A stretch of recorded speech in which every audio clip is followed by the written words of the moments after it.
ವೈಟ್ಫೀಲ್ಡ್ನಲ್ಲಿ ತನ್ನ ಹೋರಾಟಗಳಿಂದಲೇ ಸದ್ದು ಮಾಡಿದ ಸಂಘಟನೆ ಭೀಮ್ ಪ್ರಜಾ ಸಂಘ. ಬಹಳಷ್ಟು ದಲಿತ ಸಂಘಟನೆಗಳ ನಡುವೆ ತನ್ನದೇ ಆದ ಅಸ್ತಿತ್ವ ಉಳಿಸಿಕೊಂಡಿರುವ ಈ ಸಂಘಟನೆಯಿಂದ ಇದುವರೆಗೂ ದಲಿತ ಪರ, ಶೋಷಿತರ ಪರ, ಹಿಂದುಳಿದವರ ಪರ ಬಹಳಷ್ಟು ಹೋರಾಟಗಳು, ಪ್ರತಿಭಟನೆಗಳು ನಡೆದು ಯಶಸ್ವಿಯಾಗಿದೆ. ಬಾಬಾ ಸಾಹೇಬರ ತತ್ವಗಳನ್ನು, ಸಿದ್ಧಾಂತಗಳನ್ನು ಪಾಲಿಸುವ ಈ ಸಂಘಟನೆ ಅಂಬೇಡ್ಕರ್ ಅವರು ನೀಡಿದ ಮಾರ್ಗದರ್ಶನದಲ್ಲಿ ಸಾಗ್ತಾ ಇದೆ.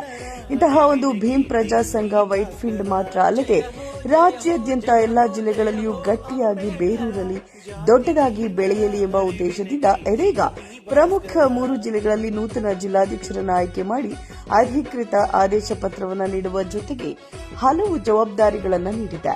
ಕೊಪ್ಪಳದ ಜಿಲ್ಲಾಧ್ಯಕ್ಷರಾಗಿ ನಾಗರಾಜ್ ಕಟ್ಟಿಮನಿ, ಯಾದಗಿರಿ ಜಿಲ್ಲಾಧ್ಯಕ್ಷರಾಗಿ ಶಿವಕುಮಾರ್, ಬೀದರ್ ಜಿಲ್ಲಾಧ್ಯಕ್ಷರಾಗಿ ಆಕಾಶ್ ಸಿಂಧೆ ಅವರನ್ನು ಆಯ್ಕೆ ಮಾಡಿ ಪಕ್ಷ ಸಂಘಟನೆಯ ಜವಾಬ್ದಾರಿ ವಹಿಸಲಾಗಿದೆ.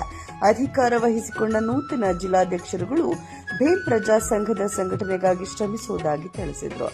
ಇನ್ನು ಭೀಮ್ ಪ್ರಜಾ ಸಂಘದ ಪದಾಧಿಕಾರಿಗಳು, ನಿರ್ದೇಶಕರುಗಳು, ಸದಸ್ಯರು ಹಾಗೂ ಕಾರ್ಯಕರ್ತರೆಲ್ಲ ಸೇರಿ ನಡೆಸಿದ ಸಭೆಯಲ್ಲಿ ಎಲ್ಲರ ಒಮ್ಮತದ ಮೇರೆಗೆ 3 ನೂತನ ಜಿಲ್ಲಾಧ್ಯಕ್ಷರನ್ನು ಆಯ್ಕೆ ಮಾಡಲಾಯಿತು. ಅಂಬೇಡ್ಕರ್ ಅವರ ಭಾವಚಿತ್ರಕ್ಕೆ ಹೂ ಹಾಕಿ ದೀಪ ಹಚ್ಚುವ ಮೂಲಕ ಅವರ ಫೋಟೋ ಹಿಡಿದು ಭೀಮ್ ಪ್ರಜಾ ಸಂಘದವರೆಲ್ಲ ಜಯ ಘೋಷಣೆಗಳನ್ನು ಕೂಗಿದ್ರು. ನಂತರ ಮಾತನಾಡಿದ ವೈಟ್ಫೀಲ್ಡ್ ಮುರುಗೇಶ್, ಇದೀಗ 3 ಜಿಲ್ಲೆಗಳಿಗೆ ನೂತನ ಜಿಲ್ಲಾಧ್ಯಕ್ಷರನ್ನು ಆಯ್ಕೆ ಮಾಡಲಾಗಿದೆ. ಅಂಬೇಡ್ಕರ್ ಅವರ ಸಿದ್ಧಾಂತ, ತತ್ವಗಳನ್ನು, ಚಿಂತನೆಗಳನ್ನು ಪಾಲಿಸುತ್ತಾ ಅದನ್ನು ಜನರಿಗೆ ತಲುಪಿಸಬೇಕಿದೆ. ಆ ನಿಟ್ಟಿನಲ್ಲಿ ನೂತನ ಜಿಲ್ಲಾಧ್ಯಕ್ಷರುಗಳಿಗೆ ಬಹಳಷ್ಟು ಜವಾಬ್ದಾರಿಯನ್ನು ನೀಡಲಾಗಿದೆ ಅಂತ ಹೇಳಿದರು. ಸ್ನೇಹಿತರೆ, ಎಲ್ಲರಿಗೂ ಜೈ ಭೀಮ್.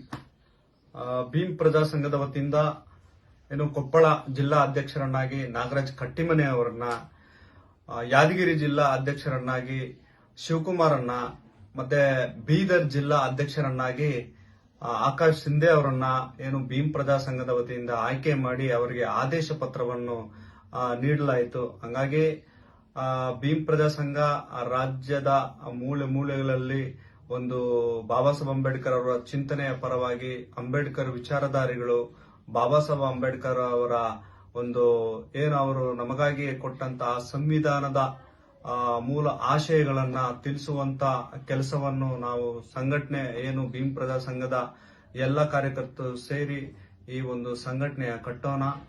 ಮತ್ತೆ ಈ 3 ಜಿಲ್ಲೆಗಳಲ್ಲಿ ಆಯ್ಕೆ ಆಗಿರ್ತಕ್ಕಂಥ ಜಿಲ್ಲಾಧ್ಯಕ್ಷರುಗಳಿಗೆ ನಾನು ಈ ಸಂದರ್ಭದಲ್ಲಿ ಅವರಿಗೆ ಕೃತಜ್ಞತೆ ಮತ್ತು ಶುಭಾಶಯಗಳನ್ನು ತಿಳಿಸ್ತಾ ಇದ್ದೀನಿ. ಜೈ ಭೀಮ್.